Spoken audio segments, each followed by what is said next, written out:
પોટલા માથે લઈને આટા મારતા હોય એ તમને બધાને ખ્યાલ છે। જ્યારે કરિયરની વાત આવે તો અત્યારે ટેલેન્ટને મહત્વ દેવાય છે।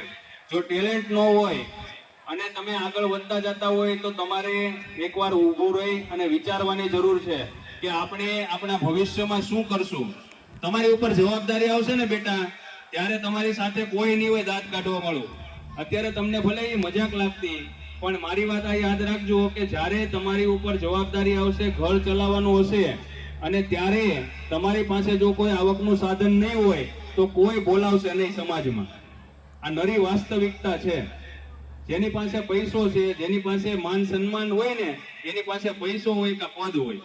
જો તમારી પાસે એ નહીં હોય દીકરા, તો તમને કોઈ બોલાવશે નહીં। અત્યારે તમારે જેની સાથે રહેવું હોય એ નક્કી કરી લેજો કે હોશિયાર વિદ્યાર્થીઓ સાથે, સારા ગુણ હોય એવા વિદ્યાર્થીઓ સાથે રહેવું છે કે તોફાની સાથે રહેવું છે ને મસ્તી કર્યા કરવી છે।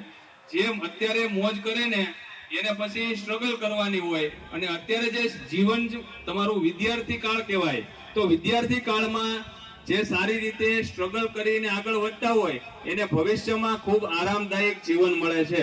સારી ઓફિસમાં બેસી અને કામ કરવાનું મળે છે। સારું તમે કરો તો ખૂબ સારી એવી જોબ મળે, ખૂબ સારો એવો બિઝનેસ કરી શકો અને સ્કિલ વધારી શકો। હવે મારે જે તમને કહેવાનું હતું